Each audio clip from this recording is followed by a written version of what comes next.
There we go. Thank you very much, Julia. Greatly appreciate it. Something got locked here. So my perspective, as I said, as a scientist, as biomedical researcher, cancer researcher specifically for the past 40 years, as an academic administrator, as departmental chair, I have to oversee the life cycle, the professional life cycle of over 220 professors in my university, McGill University in Montreal in the East Coast here. As reviewer, an active reviewer at that, having been a member of editorial boards for several journals in my area of expertise, and current editor-in-chief of a couple of very busy journals where we oversee the submission process of more than 2,000 manuscripts every year. So here's an example of what we want to avoid. And this is a journal called Epidemiology Open Access, which there is a very legitimate epidemiology journal, which we call the Blue Journal, very respectable, very much appreciated by the community of epidemiologists. So as you can see, we don't have time to read the whole abstract of this article, but just the title would tell you something about what the contents are. Turning Nature Against Man, the Role of Pandemics, Vaccines and Genetics in the United Nations Plan to Halt Population Growth.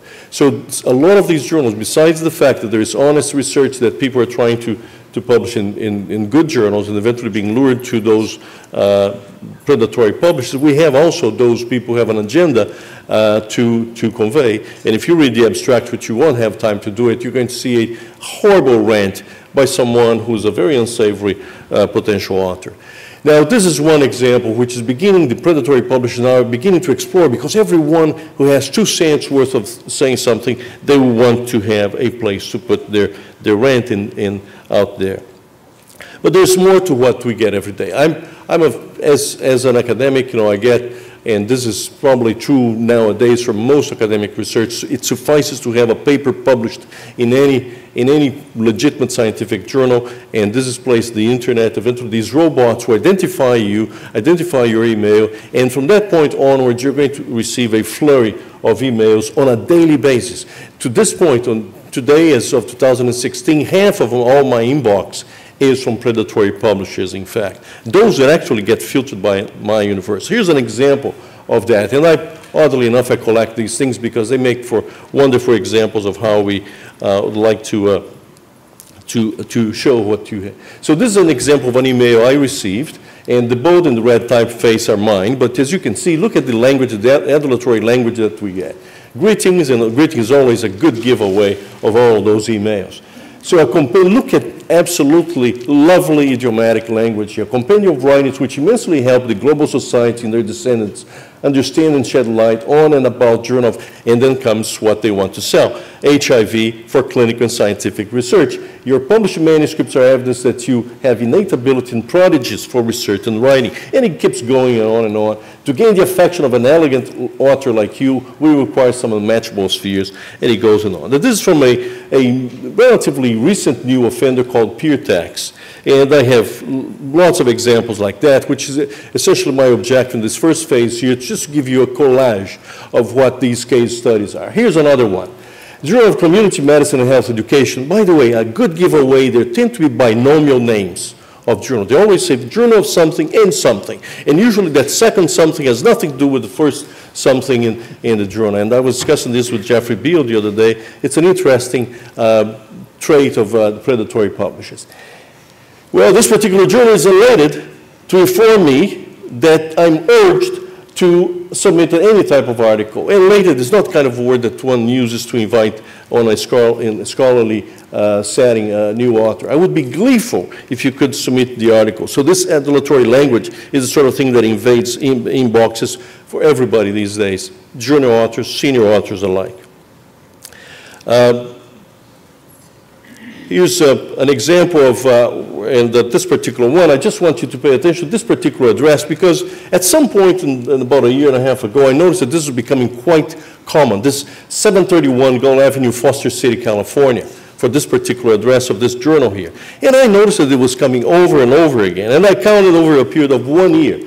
From November of 2014 to November of 2015, 44 different omics journals. And omics, mind you, is going to be, I'll repeat the name both in this phase and the second phase, 44 different journals edited out of that same address, 731 Gull Avenue in California. I also counted 5 different omics conferences advertised from that exactly same place, and I took the trouble of collecting all of those emails. And these are emails coming to me only, not to everybody else, so I suppose there will be way more than this. This is just the tip of the iceberg.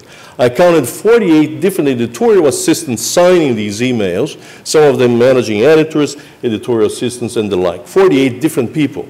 Well, aren't you curious to know where 731 Gull Avenue is? Oh, here it is. You can do wonderful things nowadays with Google Maps. So here it is. This is San Francisco area. Here's Foster City right here. So let me magnify this for you. So here's 731. You can actually zero in, and you can actually, with Google, you can actually see the place. And that's the place. That's the little nice bungalow in Foster City, California. That's 731 right here. 48 people standing. So would people who submit papers, those 44 journals, would want to have their opus, scientific opus, to be stored in that place. By the way, this place is no longer there. They actually moved the operation to a different place altogether since then. So this is a particular characteristic of omics journals, which is primarily, from my perspective here in the biomedical sciences, the #1 offender. Here's an article that was sent to my deputy editor in preventive medicine, Gail Schinder, and this came from JSciMed Central. And Journal of Clinical Oncology and Research. Notice again the binomial. Journal of Clinical Oncology and Research. Is this research in oncology or just Journal of Research? They don't notice that the binomial here actually doesn't mean anything. It's ardent. I mean, this is not the word that you use in the scholarly communication. Perhaps you will do this in a happy hour when you want to take someone home and do things that are not as of the same caliber of what scholarly communications would be. And the list goes on and on. Here's another one that Photon Journal, this disappeared. I have no longer seen anything from Photon Journal.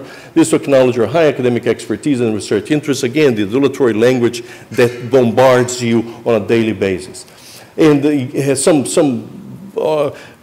rant here about centralized compatibility system, but this is the lie, the outright lie. The Journal for Virology, there is a Journal of Virology, which is published by the American Society of Microbiology. And they hijacked the name of the journal and put ranked #1 with high impact index, not impact factor, high impact index of 4.94. So it's a blatant lie. And someone, a microbiologist who would be eager to get a paper published in Journal of Virology would think that this is the one to go and would submit the article. I published Preventive Medicine. I'm the editor-in-chief. I have been the editor-in-chief since 2013. It's published by Elsevier, and I have the honor and duty to represent preventive medicine. This is our web page here, and this is a piece of text here that I wrote, personally. I wrote several years ago, in 2013 to be exact, and eventually they're sitting in the internet. Well, enter Journal of Preventive Medicine, published by iMedPub. Here it is, which is an outfit out of Omics International. And this is their web page. And if you look at the paragraph here, which I'll translate that for you, and I'll compare the two texts, my text and their text. Here it is. That's our text, and that's their text. In red, you see the few words that have been changed, but they entirely hijacked out of our website here. And mind you, this is from the same. iMedPub is owned by Omics, which craves legitimacy. So they create all these outfits eventually to get legitimacy in the field there. Here's a little more by Omics International. This is from one of their conferences. Text taken from one of their conference websites on dentistry. So it happens to be in epidemiology. I get a lot of epidemiology material because I'm a cancer epidemiologist. Here's the text copied from Wikipedia, another piece of text in continuation in the same web test, copied directly from the BMJ, the British Medical Journal.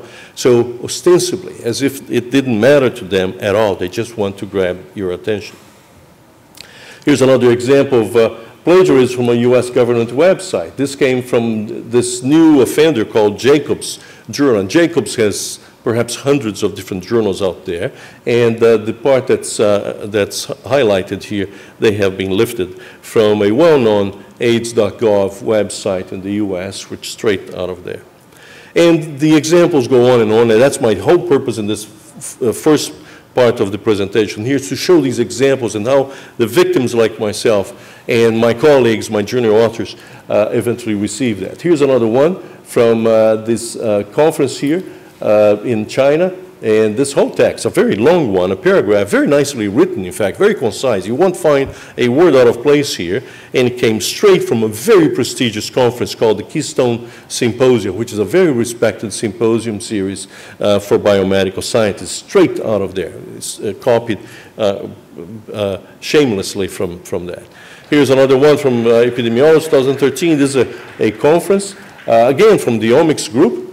And we would like to give you the honor by giving the position as an organizing committee member for this esteemed conference. And this is the perspective that we use in science. If you're invited with this much of an adulatory language, they better pay your airline ticket, your hotel, and you don't need an honorarium because you don't receive these things. But that's a great honor. That's the sort of thing that brings people in the business of science. I also would like to honor you by giving an opportunity as a plenary speaker at this conference. Well, this is a plenary speaker. It's a really honorable position. The privileges would include 50% discount on the registration fee, and an honorable position as chair, co-chair for the session of your interest. If I have, dare I respond to this email, there will be a flurry of questions. Eventually, they'll put my name, they'll grab my name, they'll put in the program with a TBA, a topic to be announced or a theme to be announced, and eventually they'll say, they'll charge me, I'll pay the fees, and eventually they'll say, well, we'll reimburse you later, I want to give you that 50%.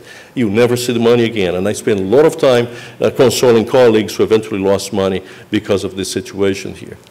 Here's another one come from China. I'm writing follow-up to my last invitation is below. And then in this folksy language, how are we doing? You know, greetings and all of that. Greetings is not folksy, but eventually some of them try to speak like an American would do in a very folksy way to see if that will attract your attention. And the situation goes on and on. They grab the title of the paper that you published eventually, and so that you think that this is direct and specific to you. So this is a collection of examples that I want to show you. And then eventually in my second part, I would like to how we got from this point from the perspective of an editor and an academic scientist. Thank you.